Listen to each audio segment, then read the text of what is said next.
The rope creaks against the wooden frame. A man hangs from it, arms twisted behind his back, shoulders pulled halfway out of their sockets.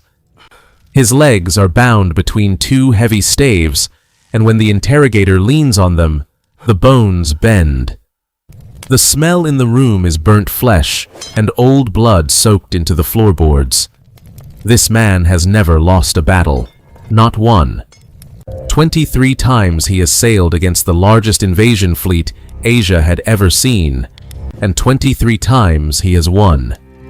He is, at this moment, quite possibly the greatest naval commander alive anywhere on Earth. And the men breaking his body are not the enemy.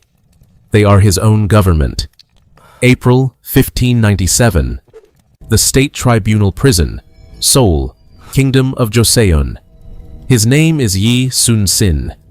He is 52 years old. His crime, written in the charges, is treason, disobedience, and deceiving the throne. His real crime is simpler. He won too much, and the wrong people noticed. Here is the question that should keep you awake tonight. The Japanese Empire threw hundreds of warships and years of effort at this one man, and never sank him. So how did he end up on a torture frame in his own capital, whipped, burned, beaten with the cudgel, his legs crushed almost to breaking? The answer begins with a letter.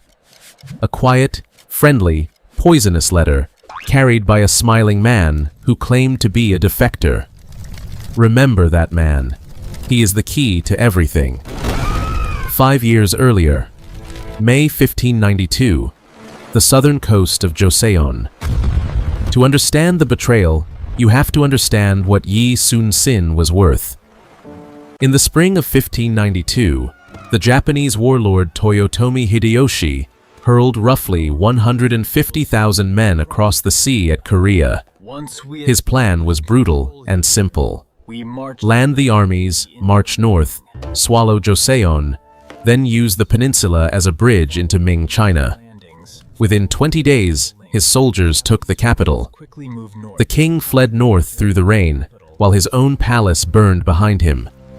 On land, everything collapsed. At sea, one man did not.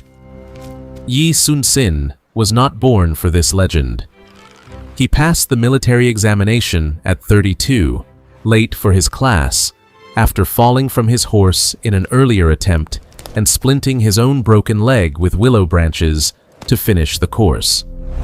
He spent decades in miserable frontier posts, was falsely accused once before, stripped of rank once before. He knew exactly how the court treated honest men. He served anyway. When the invasion came, he commanded the Left Jeolla naval station. And he had spent the previous year doing something no one asked him to do. Drilling crews, casting cannon, rebuilding an old design of armored warship roofed with iron spikes that his sailors called the turtle ship. What followed was a slaughter in reverse. At Okpo, at Sacheon, at Hansen Island, his fleets encircled Japanese squadrons and tore them apart with cannon fire before the enemy could ever board. At Hansan alone, his ships destroyed dozens of vessels in a single afternoon, and the wreckage drifted for days. Japanese supply lines to the north began to starve. Hideyoshi issued an order that his commanders must avoid battle with the Korean Navy. Think about that. The invaders of an entire country were ordered to run from one man. The court promoted him to supreme commander of the 3 provincial navies, and that promotion, that shining title, was the beginning of his destruction. Because in the palace in Seoul, men who had never smelled gunpowder began to ask a quiet question over their wine. What do we do about a commoner's hero the people love more than the king? Winter, early 1597. A Japanese camp near the southern coast. The war had stalled into truce and negotiation had rotted into deadlock. Hideyoshi prepared a second invasion. But there was still one obstacle, the same obstacle as always, anchored with his fleet at Hansen Island. The Japanese commanders had learned they could not kill Yi Sun-sin with ships, so they decided to kill him with paper. A man named Yoshira began visiting the camp of a Korean general. He was Japanese, charming, apologetic, and he claimed to hate his own masters. He passed along small pieces of intelligence, and the small pieces proved true. That is how the hook always works. You feed the fish real bait until it stops checking. Then, at the start of 1597, Yoshira delivered the big one. He whispered that the Japanese general Kato Kiyomasa would soon cross the sea with his invasion force, on such a date, by such a route.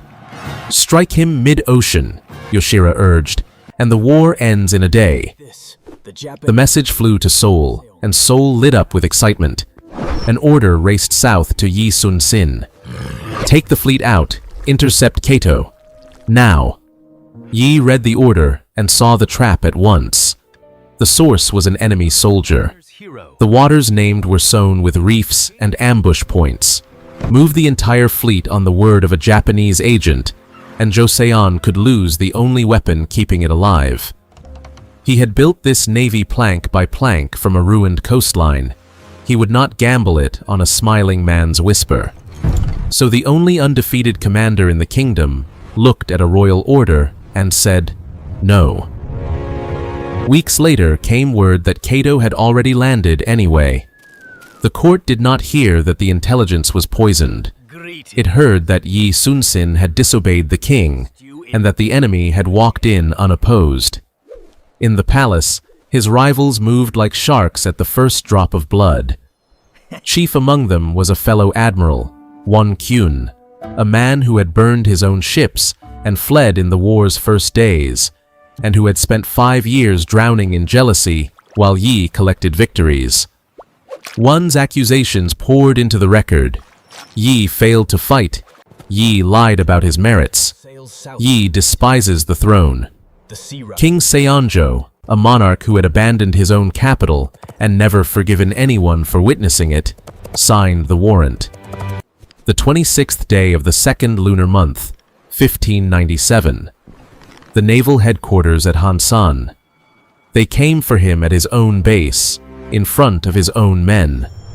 The supreme commander of the 3 navies was bound like a criminal and carted north to Seoul in chains, 900 li of winter road, while the soldiers he had trained stood watching in silence because there was nothing they were permitted to do. In the capital, the questioning began. Joseon law had procedures for extracting confessions, and the tribunal used them. The whip, the cudgel across the shins, fire against skin, the frame that wrenched a man's arms until his own weight became the torturer. The record tells us he was interrogated close to the edge of death.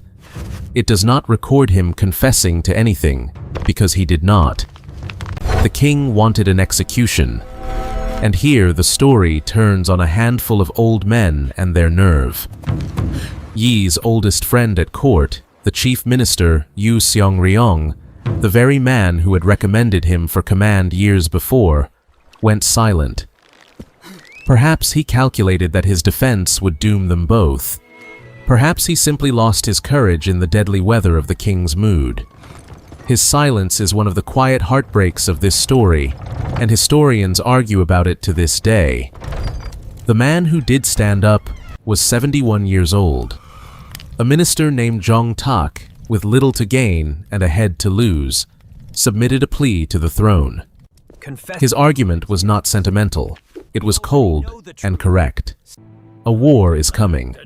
Talent like this cannot be replaced. Kill this man now, and your majesty may need him after he is dead. The brush hovered. The king relented, barely. Death was commuted to disgrace. Yi Sun-sin, supreme naval commander of Joseon, was stripped of every rank and ordered to serve in the Southern Army as a common foot soldier, under generals who yesterday would have knelt at his arrival. For a Joseon commander, men who lived and died by honor, this was designed to be worse than beheading. It was meant to make him destroy himself. Early April 1597. The road south from Seoul. He was released on the first day of the 4th lunar month, after roughly a month in that prison, his body a map of what had been done to it. He turned south to report for duty as a private soldier. 12 days later, on the road, the news found him. His mother, in her 80s, had heard of her son's arrest and set out by boat to see him one last time. She died on that sea journey before they could meet. His war diary, which survives to this day, holds the sound of a man breaking. He wrote that he beat his chest and stamped the ground. He wrote that the sky itself had gone dark. He wrote, in lines Koreans still cannot read aloud steadily, that he wished only to die. And then, because the law of mourning bowed to the law of punishment, he was not even permitted to stay and bury her properly. He put on the white clothes of grief and kept walking south, a private in the army, carrying his torture wounds and his dead mother's face. Here is the detail that should stop you cold. In the camps, hardened officers quietly bowed to this ruined private soldier as he passed. Nobody ordered them to. They simply knew what the court refused to know. They knew who he was, and they knew what was coming now that he was gone. August 28, 1597. The waters of Chilcheollyang. What was coming had a name, and the name was Wan Kayun. The rival who helped destroy Yi now wore Yi's title and inherited Yi's fleet. Between 150 and 160 warships, some 30,000 trained sailors, the accumulated work of 5 years. The Japanese launched their second invasion, 140,000 men on 1,000 ships, and the court ordered Wan to attack. He sailed with almost no reconnaissance into waters he had not studied, against a fleet he had not counted. Off Chilcheollyang, in darkness and rain, the Japanese fell on the exhausted Korean crews at close quarters, grappling and boarding, exactly the kind of fight Yi had spent his whole career refusing to give them. It was not a battle. It was a harvest. The fleet that had never lost under one commander was annihilated in hours under another. One Kyun fled to shore and was cut down.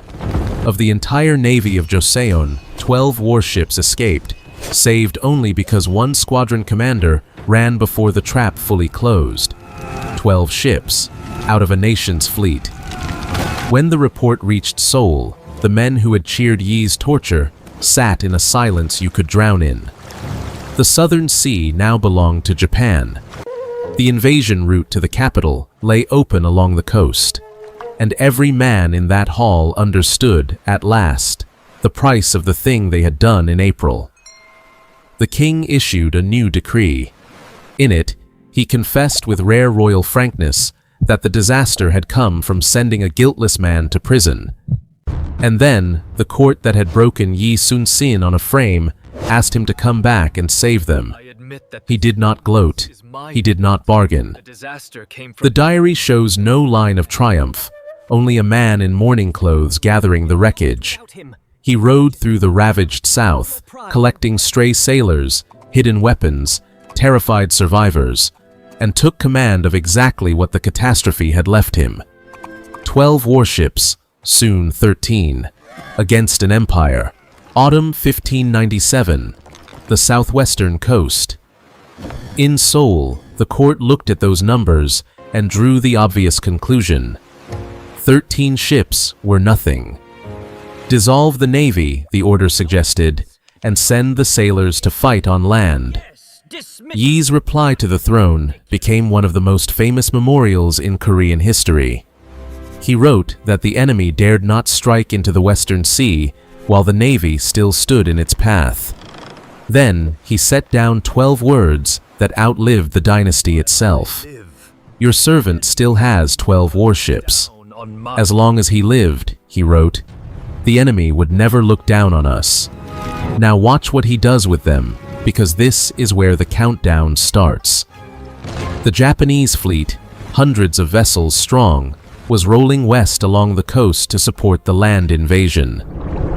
Their path led through a bottleneck between Jindo Island and the mainland, a channel the locals called Myeongnyang, the Roaring Strait, named for the sound the sea itself made when the tide ripped through. The currents there ran vicious and fast, reversing direction roughly every 3 hours, with whirlpools that could spin a hull like a leaf.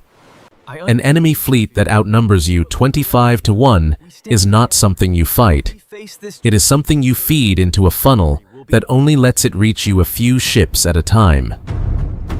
Yi studied the tides the way the tribunal had studied his body, patiently, expertly, looking for exactly where things break.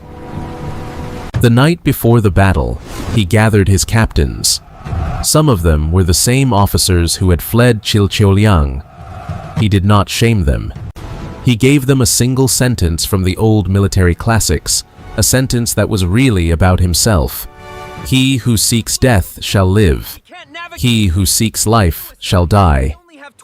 Dawn, October 26, 1597. The Myeongnyang Strait. Morning mist on black water. Then the mist moves, and it is not mist. It is sails. The Japanese come on in the hundreds, over 300 vessels by the fullest counts, at least 130 of them dedicated warships, funneling into the strait with the tide behind them. 13 Korean ships wait at the far end. And then, for one long, terrible stretch of the morning, it is not 13. It is 1. The captains behind him hang back, paralyzed by arithmetic. Yi's flagship advances alone into the channel and anchors in the current, one Panoxeon warship against the front of an empire.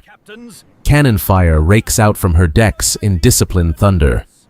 Arrows sheet down from the Japanese ships in return, thudding into the timbers. Aboard the flagship, some of the crew simply lie down where they stand, past the edge of what fear allows. Yi walks the deck upright through all of it. He later wrote of that moment that his ship stood like a castle in the sea. He signals the others. Flags climb the mast, calling his captains forward, and it is an order, but it is also a question. The first ship to answer edges up the channel. Then, another. Shame and awe do what commands could not, and the 13 close into a line across the narrows, sealing it like a cork, pouring cannon fire into the crowded Japanese van that cannot spread out, cannot flank, cannot bring its numbers to bear inside the funnel. Then the sea itself changes sides. The tide turns, right on the schedule Yi carried in his head, and the roaring current reverses through the strait. The Japanese ships, packed hull against hull, are shoved backward into one another. Formations collapse. Vessels collide, splinter, drift helpless under the Korean guns. In the churning water, a body in fine armor is hauled aboard the flagship and identified by a former prisoner of the Japanese. It is Kurushima Michifusa, one of the enemy commanders. Yi orders him beheaded and displayed from the mast, and something in the Japanese fleet visibly buckles at the sight. By the time the survivors claw their way out of the strait, roughly 31 Japanese warships have been destroyed, with dozens more crippled, and thousands of their sailors are dead in the roaring water. Korean ships lost, not one. 13 against hundreds, and not one. That night, the man who had just fought one of the most impossible victories in naval history wrote in his diary that this was the work of heaven, not of himself. Heaven, winter 1597 to December 1598, the last year. If this were a film with a merciful writer, it would end there. History was not merciful. Weeks after Myeongnyang, Japanese soldiers raided his family home in Asan in revenge, and his youngest son Myeon, 21 years old, was killed fighting them. The father who had already buried his mother that year now dreamed of his boy and woke weeping in front of his men. The diary entry from that night is almost unbearable to read. He asks whether it is a crime for a father to outlive his son. He kept fighting. He rebuilt, ship by ship, sailor by sailor. And in December 1598, with Hideyoshi dead and the invasion collapsing homeward, Yi led the combined Korean and Ming fleets into the Strait of Myeongnyang to make sure the retreat became a rout. In the freezing darkness before dawn, at the height of the fighting, a single bullet found the gap in fate that hundreds of battles had never found and struck him in the chest. He was 53. He had time for one last order, and he spent it the way he had spent everything else, not on himself. "The battle is at its height," he said. "Do not announce my death." His nephew and his son covered the body and beat the war drums, and the fleet fought on to victory under a dead man's flag. And only when the last enemy sails were gone did the ships learn what they had lost. The court that tortured him showered his corpse with the titles it had stripped from his living body. His diary, the Nanjung Ilgi, survived him, and today, the whole world lists it as a memory of the world document. His statue stands at the center of Seoul, facing south, toward the sea he never lost. But stand at Myeongnyang today, where the tide still roars through the narrows on schedule, and the question of this story still hangs over the water. The Japanese Empire, with all its ships and all its soldiers, could not defeat Yi Sun-sin. Only his own country ever managed that. And when you ask who almost destroyed the man who saved Joseon, the honest answer is the one the king himself confessed. Not the enemy. Us. He knew that, better than anyone alive.